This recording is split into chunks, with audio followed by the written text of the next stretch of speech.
అంతర్జాతీయ మాదక ద్రవ్యాల నియంత్రణ దినోత్సవ కార్యక్రమానికి నాతో పాటు ముఖ్య అతిథులుగా యువ మిత్రులు, ఫిల్మ్ ఇండస్ట్రీలో ఒక నూతన శకాన్ని ప్రారంభించిన రామ్ చరణ్ గారు,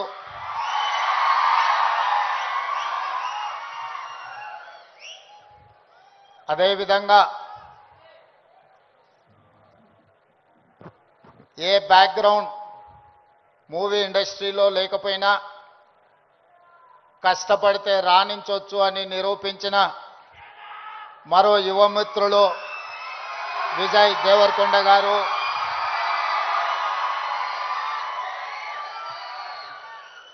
సహచర మంత్రివర్గ సభ్యులు అడ్లూరి లక్ష్మణ్ గారు, చేవెళ్ల పార్లమెంట్ సభ్యులు కొండ విశ్వేశ్వరరెడ్డి గారు,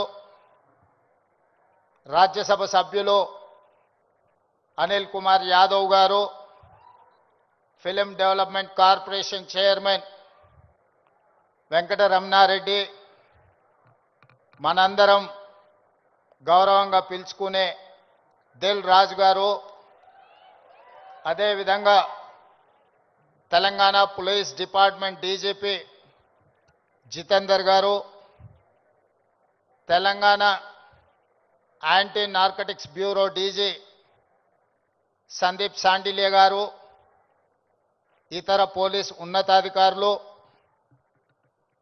డ్రగ్స్ మహమ్మారిని నియంత్రించాలి అని, స్పోర్ట్స్ని ఆదర్శంగా తీసుకోవాలని మీ అందరినీ ప్రభావితం చేయాలని విచ్చేసిన పుల్లెల గోపీచంద్ గారు, అదేవిధంగా ఈ కార్యక్రమంలో పాల్గొన్న కవులు, కళాకారులు,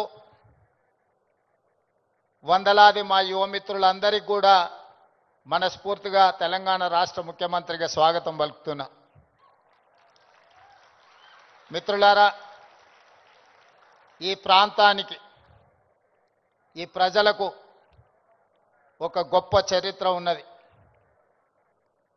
ఆనాటి కొమరం భీముడు, రామ్జీ గోండు నుంచి మొదలు పెడితే మలితరం తెలంగాణ ఉద్యమంలో నిజాంలకు, రజాకర్లకు వ్యతిరేకంగా పోరాటం చేసిన చాకలి ఐలమ్మ, దొడ్డి కొమరయ్య, అదేవిధంగా సర్దార్ సర్వాయి పాపన్న గౌడ్ లాంటి పోరాట యోధులు ఈ తెలంగాణ ప్రాంతానికి ఒక స్ఫూర్తి.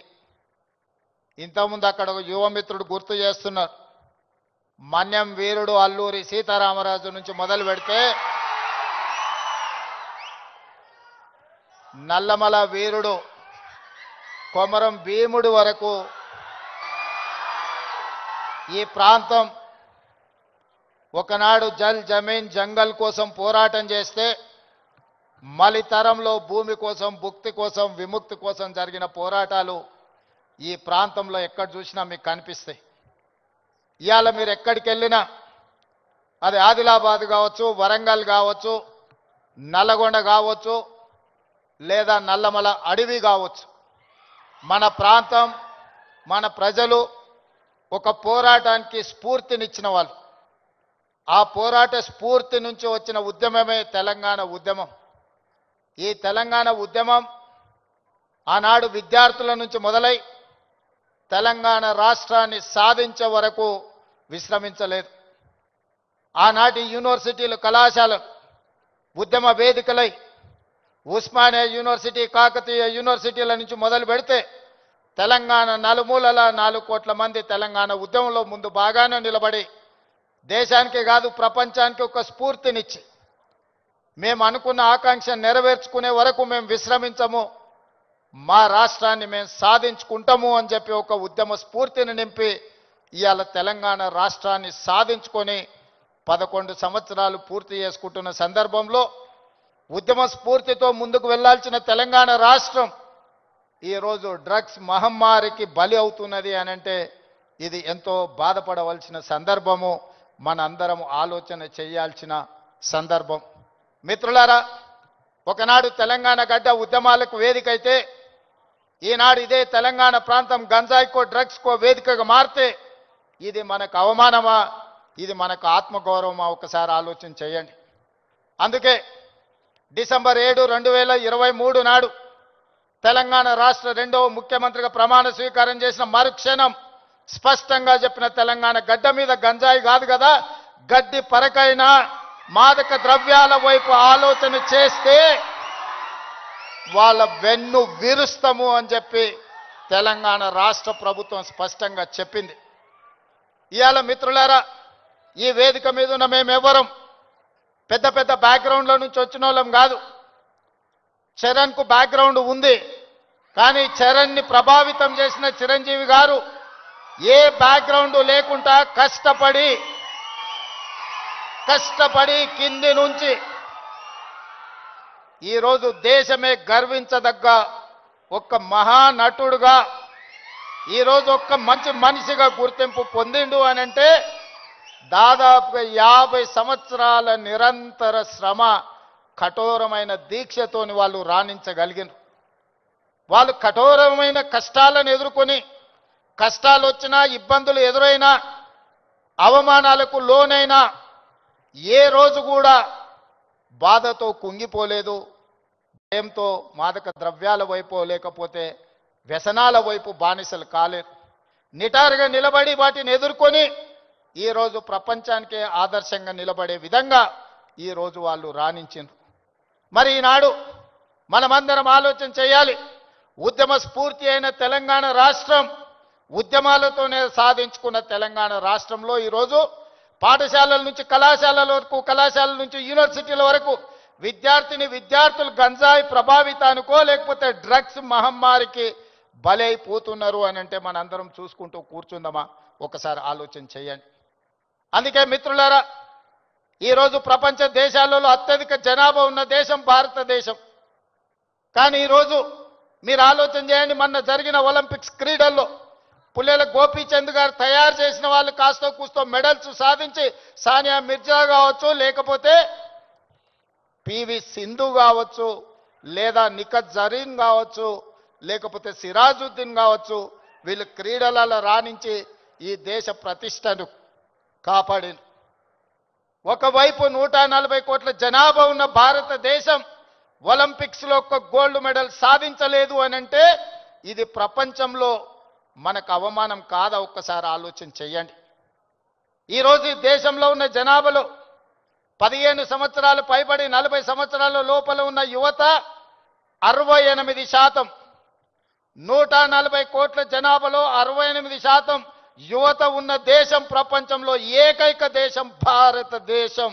ఈ భారతదేశం ఒలింపిక్స్లో ఒక గోల్డ్ మెడల్ సాధించలేదు అని అంటే మనందరం ఆలోచన చేసి ఈరోజు ఒక నిర్ణయం తీసుకోవాలి.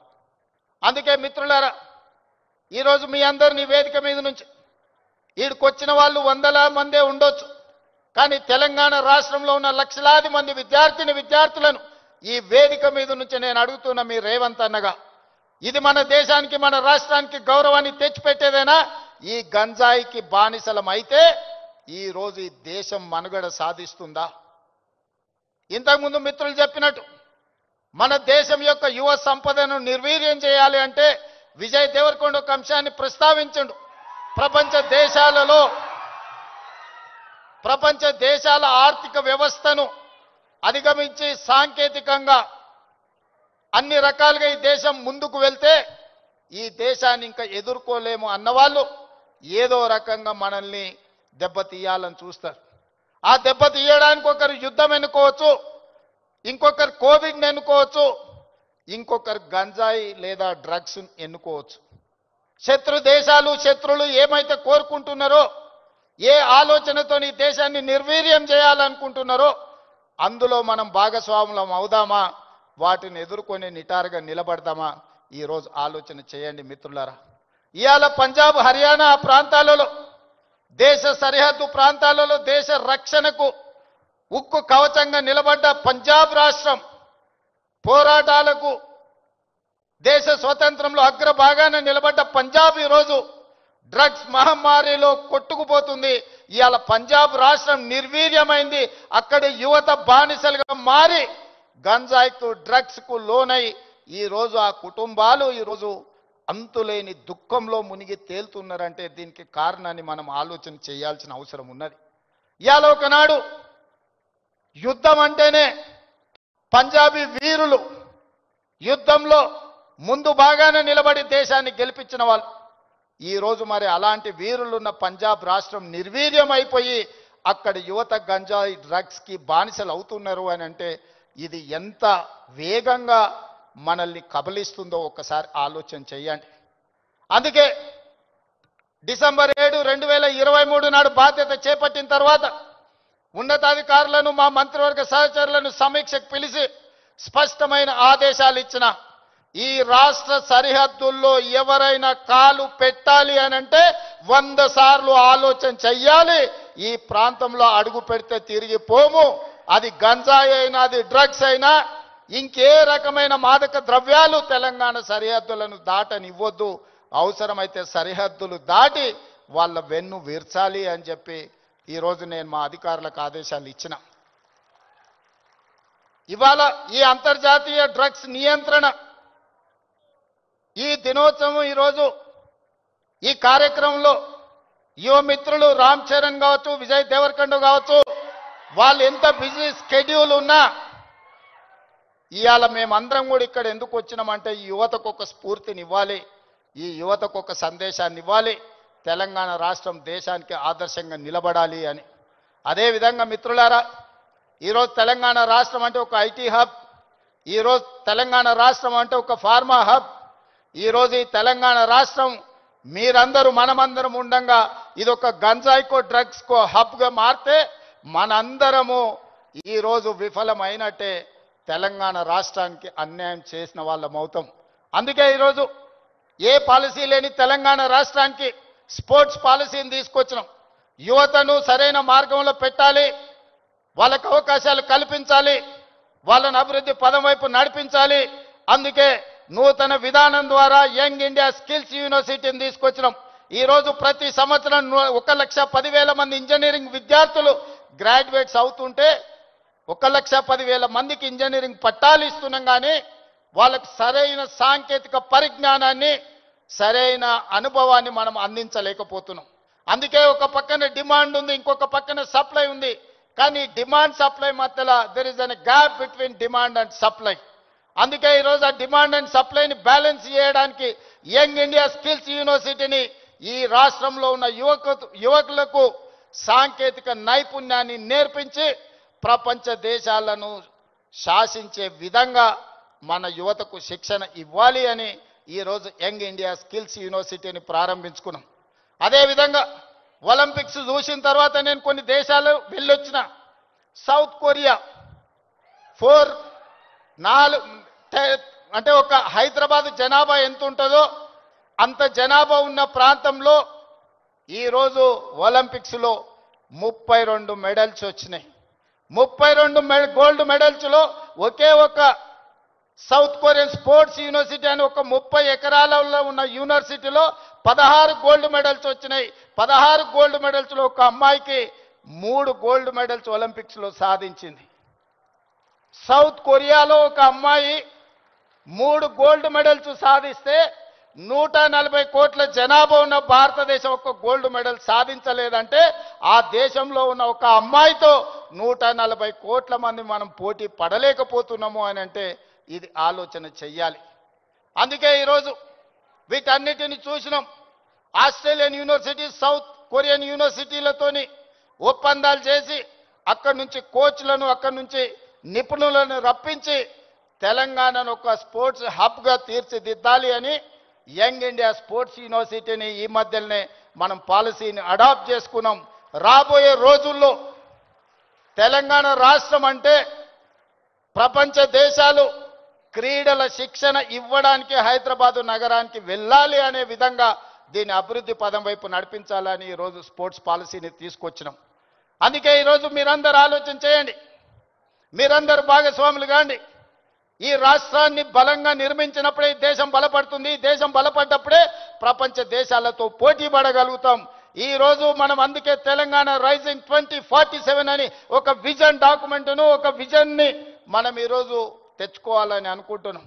ఈ విజన్లో భాగంగా క్రీడలలో రాణించడమే కాదు, ఆర్థికంగా బలపడాలి. 10 సంవత్సరాలలో $1 ట్రిలియన్ ఎకానమీకి రీచ్ అవ్వాలి. 22 సంవత్సరాలలో $3 ట్రిలియన్ ఎకానమీకి తెలంగాణ రాష్ట్రాన్ని ముందుకు తీసుకువెళ్ళాలి అని చెప్పి ఈరోజు తెలంగాణ రైజింగ్ 2047 విజన్ డాక్యుమెంట్ని మనం ప్రణాళిక చేసుకుంటున్నాం. అందుకే రాష్ట్ర ప్రభుత్వం అన్ని రకాలుగా తెలంగాణ రాష్ట్రంలో ఉండే యువతకు శిక్షణ ఇవ్వాలి, అవకాశాలు కల్పించాలి. భవిష్యత్తులో మీరు గొప్ప వాళ్ళు కావాలి అని నేను ఈ వేదిక మీద నుంచి కోరుకుంటున్నా. మీకందరికీ తెలియాల్సింది, చరణ్ స్కూల్కి వెళ్ళేటప్పుడు నాకు తెలుసు, ఆ రోజు నేను అనుకున్న చరణ్ రాణించాలి అని. ఈరోజు నేను గర్వంగా ఫీల్ అవుతున్నా. నా కళ్ళ ముందరనే స్కూల్ నుంచి కాలేజ్ నుంచి రియల్ లైఫ్ నుంచి రియల్ స్టార్ లాగా ఫిల్మ్ ఇండస్ట్రీలో రాణించి ఈరోజు RRR ద్వారా ఆస్కార్ అవార్డుని సాధించి దేశానికి ఒక గౌరవాన్ని తెచ్చిపెట్టింది. అది అంత ఆశామాసిగా వారు సాధించిన విజయం కాదు. చిరంజీవి గారి పేరుంటే మనందరం మన ఇళ్లలో జరిగే ఫంక్షన్లకు ఆహ్వానిస్తాం, కానీ ఆస్కార్ అవార్డు మనం ఇయ్యలేం. కష్టపడ్డాడు కాబట్టి, రాణించుండు కాబట్టి ఈరోజు ప్రపంచమే ఆస్కార్ అవార్డు ఇచ్చి ఒక యువమిత్రుని గౌరవించింది. మరి దానికి కారణం కఠోరమైన దీక్ష, పట్టుదలతో ఆ రంగంలో రాణించడం. అందుకే మీ అందరికీ ఈరోజు సినిమాలలో వాళ్ళు పోషించే పాత్రలు కాదు, రియల్ వాళ్ళ లైఫ్ని ఆదర్శంగా తీసుకోండి. వాళ్ళు ఎంత కష్టపడితే ఇక్కడికి చేరుకొని ఉండొచ్చు. విజయ్, నేను అప్పుడప్పుడు చెప్తా ఉంటా మీకు అందరికీ, నల్లమల అడవులో నుంచి నేను ఇంత దూరం వచ్చా. ఒక ZPTC, MLC, MLA, MP, Congress president, ముఖ్యమంత్రి 16 సంవత్సరాలల్లా ఒక్కొక్క అడుగేసుకుంటూ 2016లో నేను మొదలుపెట్టిన ప్రయాణం 2023 తెలంగాణ రాష్ట్రానికి ముఖ్యమంత్రిగా ఈరోజు బాధ్యత చేపట్టిన. అదే నల్లమల అడవి నుంచి వచ్చిన వాడు విజయ్ దేవరకొండ. మా పక్క ఊరు పాలమూరు నుంచి ఈరోజు మీ అందరి అభిమానాన్ని సాధించిందంటే కష్టం లేకుండా, కమిట్మెంట్ లేకుంటే ఇంత దూరం రారు. వాళ్ళ నిజ జీవితాలను ఆదర్శంగా తీసుకోండి. వాళ్ళు సినిమాలలో పోషించిన కొన్ని పాత్రలు పాజిటివ్ ఉండొచ్చు, నెగటివ్ ఉండొచ్చు, అవి కాదు మనకు ఆదర్శం. ఈరోజు రాణించాలి అంటే కష్టపడాలి అంటే కమిట్మెంట్ ఉండాలి. అందుకే ఈరోజు స్కూళ్ళలో, కాలేజీలో ఎక్కడైనా ఈ మాదక ద్రవ్యాలకు సంబంధించిన సమాచారం ఉంటే పోలీసులకు మీరే చేరవేయండి. ఇంతకుముందే టోల్ ఫ్రీ నెంబర్ని మీకు అందరికీ డిస్ప్లే చేసిండ్రు. నో డ్రగ్స్ అనే దానికి మీరే వారధులుగా కాండి. ఇన్ఫర్మేషన్ వ్యవస్థనే పోలీస్ వ్యవస్థను బలోపేతం చేస్తుంది. ఈరోజు నియంత్రించాలి అంటే సమాచారం ఉండాలి.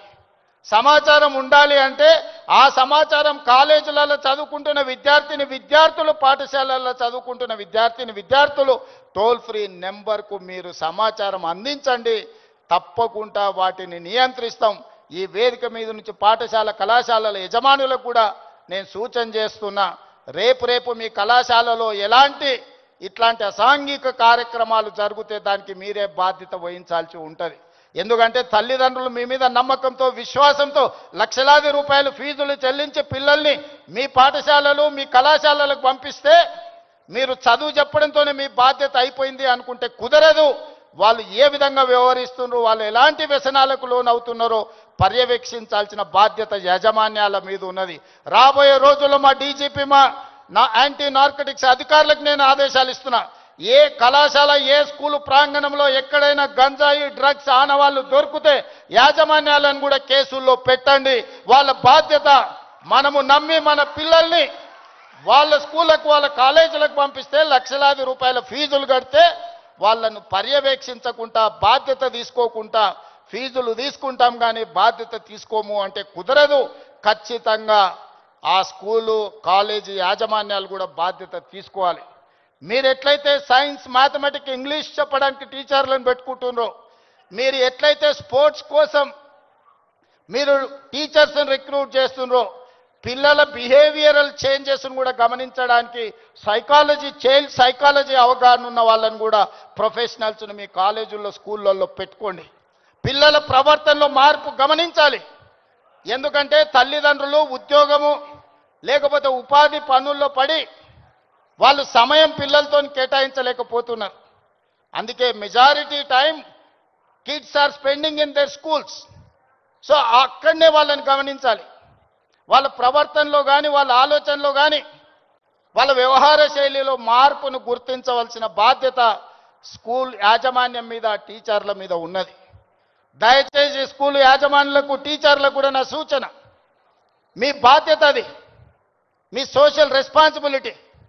మీరు ఖచ్చితంగా ఈ విషయంలో ప్రత్యేకమైన దృష్టి పెట్టాలి. రాబోయే రోజుల్లో గవర్నమెంట్ నుంచి కూడా నేను కలెక్టర్స్ అండ్ చీఫ్ సెక్రటరీ ఇతర అధికారులకు నేను ఆదేశాలు ఇస్తున్నా. ఈ పాఠశాల కళాశాలల యాజమాన్యులతోటి మీరు ఒక ప్రత్యేకమైన సమావేశం పెట్టండి, ఒక ఓరియంటేషన్ ఇవ్వండి, వాళ్ళకు ఒక అవగాహన కల్పించండి. యాజమాన్యులకు కూడా వాళ్ళ బాధ్యతలను గుర్తు చేయండి. ఇది మీ బాధ్యత. మీ బడికి తల్లిదండ్రులు నమ్మి పిల్లల్ని పంపిస్తే పాఠశాలలే ఇవాళ రేపు గంజాయి చాక్లెట్లకు వేదికలు అవుతున్నాయి. విద్యార్థులకు నేను సూచన చేస్తున్నా, మీ స్కూల్ మీ కాలేజీల ముందర ఏవైతే కిరాణా కొట్లు ఉన్నాయో కిరాణం కొట్టుల్లో చాక్లెట్లే కాదు గంజాయి చాక్లెట్లు అమ్మే సంస్కృతి స్లోగా తెలంగాణ రాష్ట్రంలో కనిపిస్తుంది. మీరు గమనించండి. అట్లాంటి వాతావరణం ఉంటే పోలీసులకు సమాచారాన్ని అందించండి. మనందరం అప్రమత్తంగా ఉన్నప్పుడే, మనందరం పోలీసింగ్ చేసినప్పుడే వీటిని నియంత్రించగలం. మనందరం మాకేం సంబంధం లేదు, తెలంగాణ రాష్ట్ర ముఖ్యమంత్రి గారి బాధ్యత లేకపోతే పోలీస్ డిపార్ట్మెంట్ బాధ్యత అని వదిలేస్తే ఈ సమాజానికి తీరని నష్టం జరుగుతుంది. ఒకనాడు ఉద్యమాల గడ్డ అయిన తెలంగాణ ఈరోజు గంజాయికి వేదిక కాకూడదనేదే నా ఆలోచన, నా విధానం. అందుకే మిత్రులారా, ఈ తెలంగాణని బలోపేతం చేసి అభివృద్ధి పదం వైపు నడిపించాలి అంటే మీరందరూ సహకరించాలి. మీరు మేము మనం కలిస్తేనే ఒక ఆరోగ్యవంతమైన తెలంగాణ, ఒక అభివృద్ధి చెందిన తెలంగాణ, ఒక ప్రపంచానికి ఆదర్శంగా నిలబడే తెలంగాణను తీర్చిదిద్దుకుందాం. పదే పదే మిత్రులు అంటుంటారు మనం బెంగళూరుతో పోటీ పడుతున్నాం, ముంబై ఢిల్లీతో. బెంగళూరు ముంబై ఢిల్లీ చెన్నై కాదు మన టార్గెట్ న్యూయార్క్ టోక్యో సౌత్ కొరియాతో పోటీ పడాలి. ఇవాళ ప్రపంచంతో పోటీ పడే శక్తి యుక్తి యువత మన రాష్ట్రం మన దేశంలో ఉన్నది. అందుకే మీరు మేము మన అందరం కలిసి ముందుకు వెళ్దాం. ఈ తెలంగాణ యాంటీ నార్కటిక్స్ బ్యూరోని ఇక ముందు ఈగల్ అని పిలువదలుచుకున్నాం. ఈగల్ గురించి మీకు తెలుసు కదా, 20-30 వేల అడుగుల పైన ఆకాశంలో ఉన్న కింద నేల మీద ఉన్న తన టార్గెట్ను నిశితమైన దృష్టితోని చూస్తుంది. Eagle success ratio 100%. Target reach అవ్వడం అంటే ఈగల్ను చూసే నేర్చుకోవాలి. ఈరోజు అందుకే ఎలీట్ మనం ఈరోజు తెలంగాణ ప్రభుత్వం ఈ యాంటీ నార్కటిక్స్ డ్రగ్ దీంట్లో ఈరోజు ఎలీట్ గ్రూప్ని మనం ఈరోజు ఎస్టాబ్లిష్ చేస్తున్నాం. ఎందుకంటే ఈ డ్రగ్స్ ఎన్ఫోర్స్మెంట్ లాని చేయడానికి ఈగల్ అనే ఒక ఆర్గనైజేషన్ని క్రియేట్ చేస్తున్నాం. రేపు పొద్దుగాల అడవుల్లో గంజాయి పండించే వాళ్ళని కూడా ఈరోజు మనం ఈగల్కి ట్రైనింగ్ ఇస్తున్నాం. ఈ మధ్యకాలంలో యాంటీ డ్రోన్ ట్రైనింగ్ ఇచ్చినాం.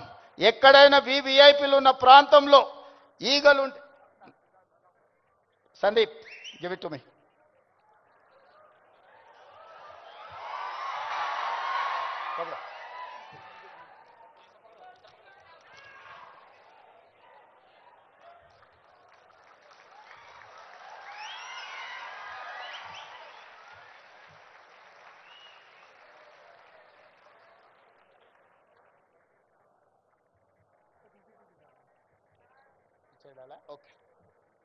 ఈగల్ అంటే elite action group for drugs law enforcement. ఈ రోజు నుంచి ఈ ఆర్గనైజేషన్ పనిచేస్తుంది. ఈ గద్ద మీరు ఎక్కడ గంజాయి పండించినా కనిపెడుతుంది. ఇవాళ మీరు ఈ గద్ద అడవిలో దీనికి స్పెషల్ ట్రైనింగ్ ఇవ్వబోతున్నాం. ఎక్కడైనా ఏ పొలాలలో గంజాయి పండించినా ఖచ్చితంగా ఇవి చూస్తాయి.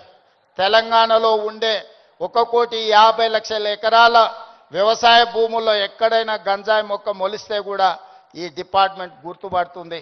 ఈ సరిహద్దులో డ్రగ్స్ ఎవరైనా తీసుకురావాలన్న ప్రభుత్వం వీటన్నిటిని కూడా నిశితంగా గమనిస్తుంది. అందుకే మిత్రులారా, ఈ కార్యక్రమానికి ప్రత్యేకంగా సమయం కేటాయించి తెలంగాణ రాష్ట్రంలో స్పోర్ట్స్ని ఎంకరేజ్ చేయడానికి మీకు తెలుసు నిఖత్ జరీన్కి గ్రూప్ 1 జాబ్ డిఎస్పీ జాబ్ ఇచ్చిన బాక్సింగ్ ఛాంపియన్కి, అదేవిధంగా సిరాజుద్దీన్ క్రికెట్ వరల్డ్ కప్ సాధించిన cricket commandant group 1 police job ఇచ్చినాం. దీప్తి అని పారా ఒలింపిక్స్లో మెడల్ సాధిస్తే గ్రూప్ 2 జాబ్ ఇప్పించినాం. ఇవాళ చదువులో రాణించకపోతే మీరు స్పోర్ట్స్లో రాణించండి, మీకు మంచి మంచి ప్రభుత్వ ఉద్యోగాలు ఇచ్చే బాధ్యత నాది. ఈరోజు మీరు చదువుకుంటేనే ప్రభుత్వంలో గొప్ప వాళ్ళం అవుతాం అనుకోకండి. రాబోయే రోజుల్లో మీకు పొలిటికల్గా కూడా మీకు స్పెషల్ కోటా ఉంటుంది స్పోర్ట్స్లో రాణించిన వాళ్లకు. అందుకే ఈరోజు చదువులో రాణించండి, లేకపోతే క్రీడల్లో ముందుకు రండి. ఏది కాదన్నప్పుడు సామాజిక బాధ్యత తీసుకొని సమాజంలో హీరోలుగా నిలబడండి. మీరందరూ కూడా ఖచ్చితంగా ఈ కార్యక్రమంలో పాల్గొన్న వాళ్ళందరూ వాళ్ళ మిత్రులకు వాళ్ళ కుటుంబ సభ్యులకు ఈ సమాచారాన్ని చేరవేస్తారని చేరవేయాలని ఈరోజు నేను కోరుకుంటున్నా. ఈ కార్యక్రమంలో ఇంత సమయం ఇచ్చి పాల్గొన్న ప్రతి ఒక్కరికి మనస్ఫూర్తిగా ధన్యవాదాలు తెలియజేస్తూ సెలవు తీసుకుంటున్న మిత్రులారా.